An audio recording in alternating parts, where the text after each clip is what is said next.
वो एक बहुत ही हंसमुख और चंचल सी लड़की थी। गांव में रहती थी। उसकी अम्मी कहती है कुछ दिनों से उसकी तबीयत नासाज थी। रात को उठ के वो किचन में जाती थी। सुबह जब हम लोग फ्रिज में गोश्त ढूंढते थे तो नहीं मिलती थी। मुझे थोड़ा शक हुआ अपनी बेटी पे। एक दिन मैं उसके पीछे पीछे आई। मैंने भी देखा कि वो फ्रिज से गोश्त निकाल के खा रही है। मैं बहुत ज़्यादा डर गई। पहले ये बात मैंने छुपाई, लेकिन जब ये बात हद से बढ़ गई तो मैंने इसके पापा को सारा मामला बता दिया। वो इतने आगे निकल चुकी थी कि हम में से किसी का लिहाज नहीं कर रही थी। रात को उसे अजीब सा कुछ होता था। वो कच्चा गोश्त चबा चबा के खाती थी। मैं डर गई। हमने अपने कुछ रिश्तेदार मर्दों को बुलाया और उनके आगे ये कहानी रख दी। हम काफ़ी परेशान थे। उसको तकलीफ़ होती थी और जब उसे तकलीफ़ होती थी तो मुझे भी तकलीफ़ होती थी। वो रात को डस्टबिन से भी कचरे निकाल के खाती थी। न जाने मेरी बेटी को क्या हुआ। वो रो रो के ये कहानी सुना रही थी। फिर उसने कहा कि जब वो हमें देखती थी रात को हमें उनसे डर लगता था। उसकी आंखें बिल्कुल काली होती थी। वो अजीब बिहेवियर करती थी, किसी की नहीं सुनती थी। हालांकि इससे पहले वो बहुत डरपोक थी, लेकिन अब वो काफ़ी निडर बन गई थी।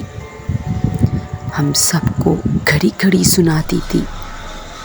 दिन को वो बिल्कुल ठीक होती थी, लेकिन सिर्फ रात को वो कभी दरवाजे से टेक लगा के चीखती थी, अम्मी कुछ लोग आए हैं मुझे लेने के लिए।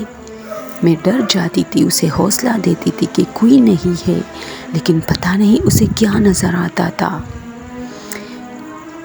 अक्सर कमरे में वो होती थी और शीशे के सामने बैठ के अजीब हरकतें करती थी।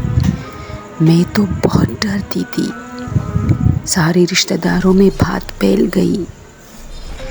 फिर मेरा एक जानने वाला आया।